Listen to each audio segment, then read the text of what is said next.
7వ తరగతి తెలుగు 5వ పాఠం పద్య పరిమళం.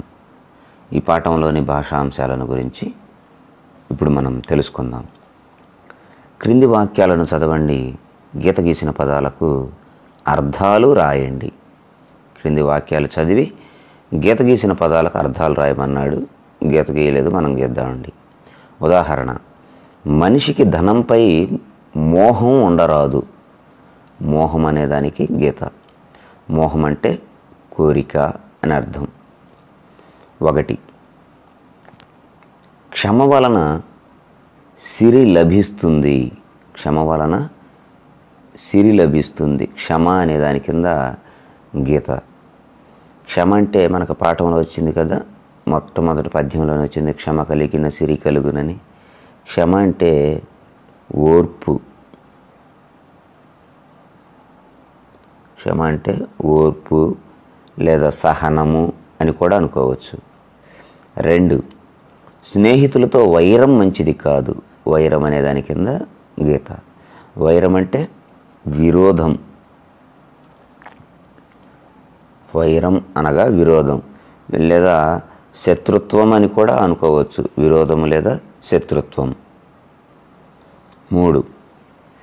తామరలు పంకిలం నుండి వికసిస్తాయి. తామరలు పంకిలం నుండి వికసిస్తాయి. పంకిలం అంటే బురద. పాప పంకిలమౌను అని అన్నాడు కదా పాఠంలో, పద్యంలో. పంకిలం అంటే బురద అని అర్థం, లేదా బురద ప్రదేశం, బురద కలిగిన చోటు ఏదైనా అనవచ్చు. 4. భాస్కరుడు లోకానికి వెలుగునిస్తాడు. భాస్కరుడు లోకానికి వెలుగునిస్తాడు. భాస్కరుడు అంటే సూర్యుడు, రవి, భానుడు, ఆదిత్యుడు, ఏ పదమైనా రాయొచ్చు. పిల్లలు, ఇక్కడ మీరు గమనించవలసింది ఏమిటంటే, పరీక్షల సమయంలో కొన్నిసార్లు మనకి ఆ పదానికి అర్థం మనం గుర్తుండకపోవచ్చు. అయితే వాక్యాన్ని బట్టి మనం ఆ పదానికి అర్థాన్ని గ్రహించవచ్చు. ఉదాహరణకు 2 చూడండి. స్నేహితులతో వైరం మంచిది కాదు. వైరం మంచిది కాదన్నాడు. మనం ఏం రాయొచ్చు? స్నేహితులతో ఇది మంచిది కాదు. ఏది? వైరము. వైరం అంటే ఏమై ఉండొచ్చో ఊహించవచ్చు. విరోధం లేదా గొడవ, ఇట్లా. తామరలు పంకిలం నుండి వికసిస్తాయంటే, పంకిలం అంటే మనం అట్లా ఎక్కడి నుంచి తామరలు వికసిస్తాయి అని. భాస్కరుడు లోకానికి వెలుగునిస్తాడు. ఈ లోకం మొత్తానికి వెలుగునిచ్చేవాడు భాస్కరుడు. కాబట్టి లోకం అంతా వెలగడానికి కారణం, వెలుతురు రావడానికి కారణం భాస్కరుడు అంటే సూర్యుడు అని. ఈ విధంగా కూడా మనం అర్థాన్ని గ్రహించవచ్చు. క్రింది వాక్యాలలో సమానార్థక పదాలను అంటే పర్యాయ పదాలను మనం ఇంతకుముందు కూడా చెప్పుకున్నాం. సమానార్థక పదాలను గుర్తించి రాయండి. వాక్యాల్లోనే సమానార్థక పదాలు ఉన్నాయట. వాటిని మనం గుర్తించి విడిగా రాస్తే సరిపోతుంది. 1. కరముతో అన్నం తింటాము. హస్తములో జాతక రేఖలు ఉంటాయి. కరముతో అన్నం తింటాము, హస్తములో జాతక రేఖలు ఉంటాయి. కరము, హస్తము. చేయి అనే పదానికి పర్యాయ పదాలుగా మనం ఈ రెండింటిని చెప్పుకోవచ్చు. చేయి అన్న, కరము అన్న, హస్తము అన్న ఒక్కటే.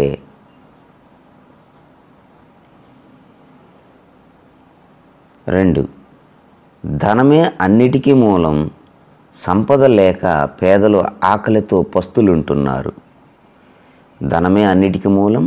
సంపదలు లేక పేదలు ఆకలితో పస్తులుంటున్నారు. సిరి అనే పదానికి సరైనటువంటి అర్థాన్ని ఇచ్చేటువంటి పదాలు, పర్యాయ పదాలు ధనము, సంపద. వాటి కింద గీత గీసి మనం ఆ పదాలను ఇక్కడ ఖాళీలో రాయాలి. ధనము, సంపద. 3. ఆడపిల్ల చదువు అవనికే వెలుగు. భూకంపం వల్ల పొడమి కుంగుతుంది. ఆడపిల్ల చదువు అవనికే వెలుగు, భూకంపం వల్ల పొడమి కుంగుతుంది. భూమి అనే దానికి సరైనటువంటి పర్యాయ పదాలను మనం గమనిస్తే అవని, అవని, పొడమి. అవని అన్న, పొడమి అన్న, భూమి అన్న, పృథ్వీ అన్న, ఇలాగ చాలా పదాలు ఉన్నాయి. అయితే మనకు వాక్యంలో ఇచ్చిన పదాల వరకే గమనిస్తే ఈ 2 పదాలు. 4, కంసాలి పసిడితో ఆభరణాలు చేస్తాడు, ఆడవారికి పుత్తడిపై మమకారం ఎక్కువ. కనకం అనేదానికి పసిడి, పుత్తడి, పసిడి, పుత్తడి, ఈ 2 ఇక్కడ ఈ వాక్యంలో ఇవ్వబడిన ఒకే అర్థాన్ని ఇచ్చే సమానార్థక పదాలు లేదా పర్యాయ పదాలు. క్రింది పదాలకు వ్యతిరేక పదాలు రాయండి.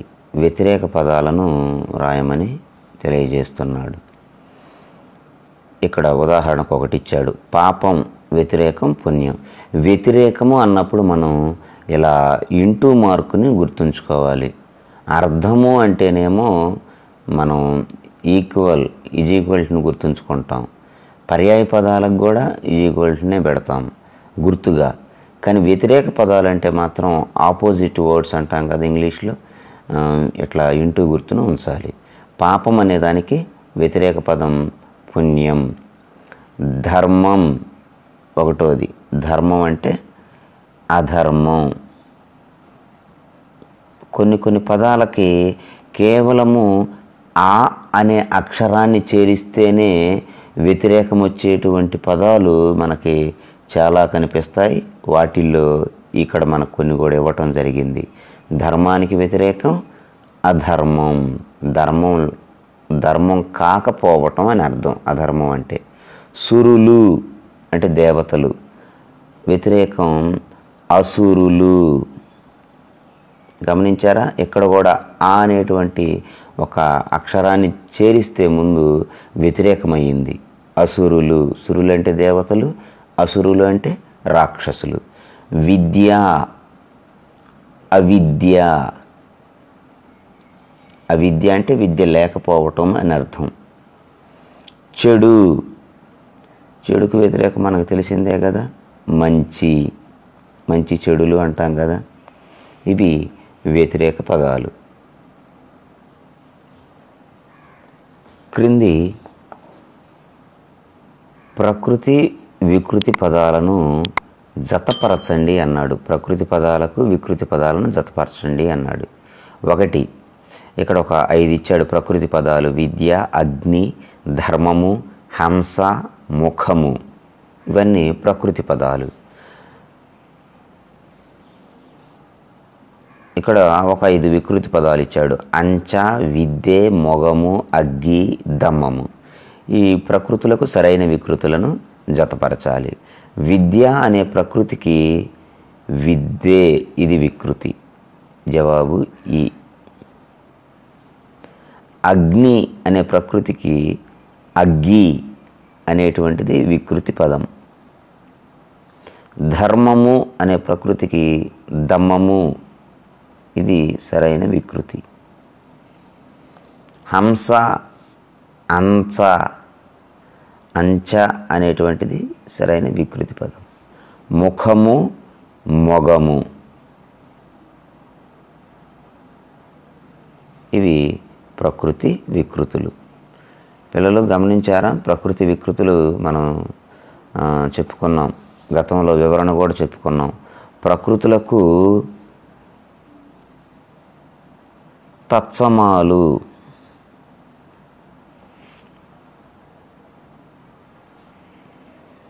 తత్సమాలు, ప్రకృతులకు తత్సమాలు అని, వికృతులకు తద్భవాలు అని పేరు. తత్సమాలు అంటే సంస్కృత భాషకు సమానమైనటువంటి పదాలు. సంస్కృత భాషకు సమానమైనవి తత్సమాలు, సమానమైనటువంటివి. తద్భవాలు సంస్కృత పదం నుంచి పుట్టినటువంటి పదాలు. సహజంగా ఈ ప్రకృతులన్నింటినీ పండితులు ఉచ్చరిస్తూ ఉంటారు. ఈ వికృతులను గ్రామ్యాదులు అంటే సాధారణ ప్రజలు ఉచ్చరిస్తూ ఉంటారు. మనం కొన్ని వ్యత్యాసాలను కూడా గమనించవచ్చు. ధర్మము అని పండితుడు పలికితే సామాన్య ప్రజలు దమము అంటాడు, దమ్మము. అగ్ని అని ప్రకృతి అనే పదాన్ని పండితులు ఉచ్చరిస్తూ ఉంటే అగ్గి కాలుతుంది, అగ్గి పెట్టుందా, అగ్గి అనేటువంటి పదాన్ని మనం సామాన్యులు వికృతి పదంగా దీన్ని ఉపయోగిస్తూ ఉంటారు. కాబట్టి మనం ఆ విధంగా కూడా వీటిని కాస్త గమనించవచ్చు. పదకేళి గమనించండి పిల్లలు. పదకేళి అంటే ఇక్కడ ఇచ్చినటువంటి ఆ పట్టికలో ఉన్నటువంటి పదాలతో ఒక చక్కని ఆట పదకేళి అంటారు. పదాలతో ఆట.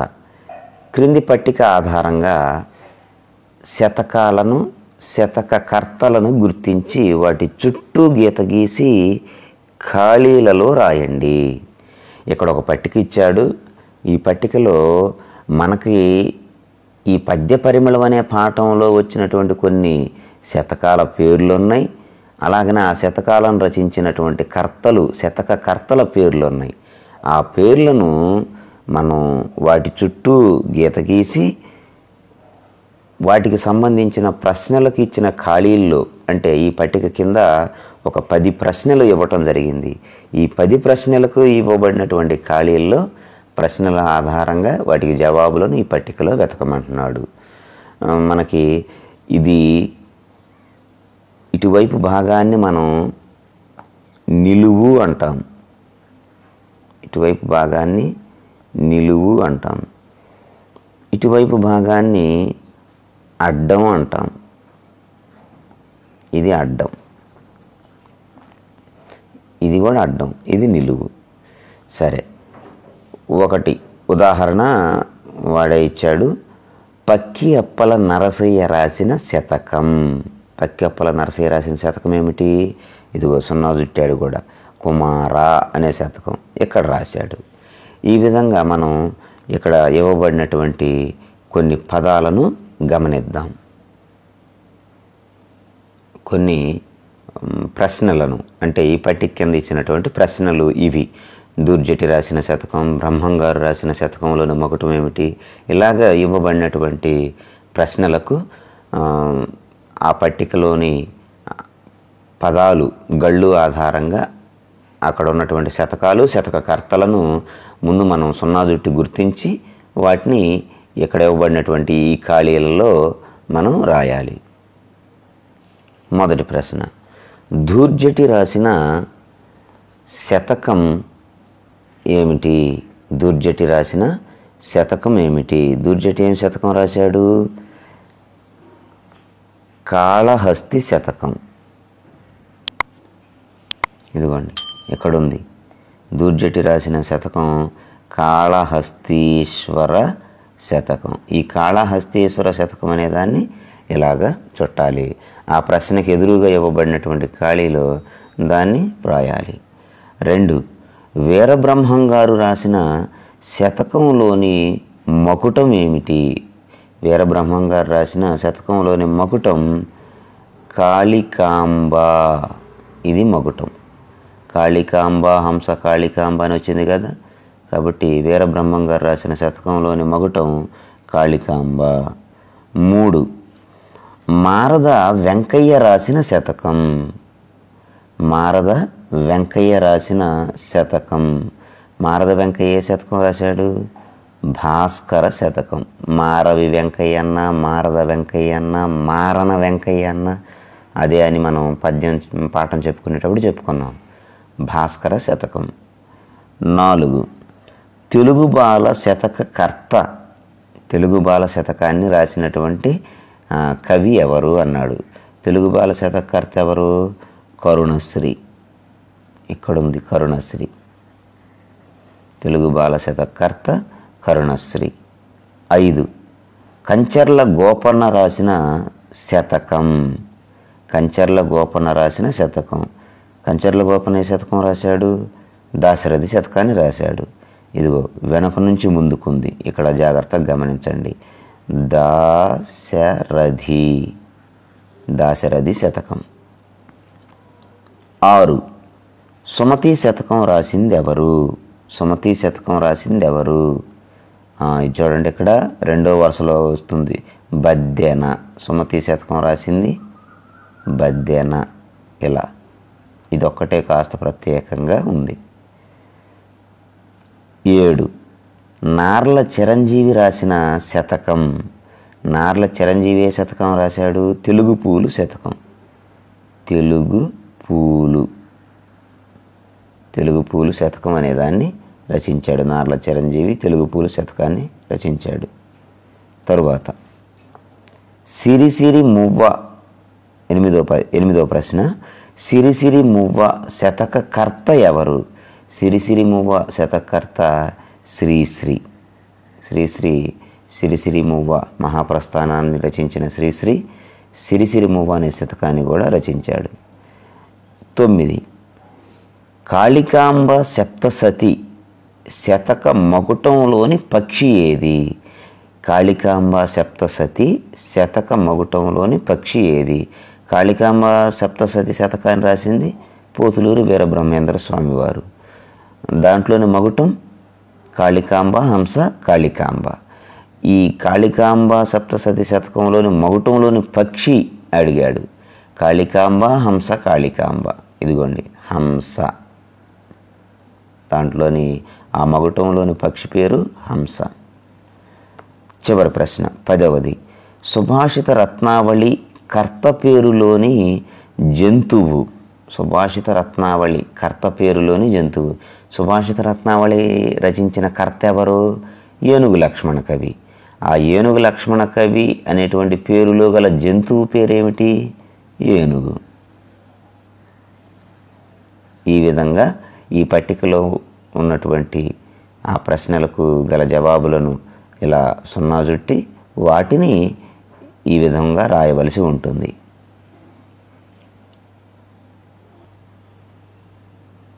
ఇవి పట్టిక ఆధారంగా ఇవ్వబడిన ప్రశ్నలు మరియు వాటికి సంబంధించిన జవాబులు.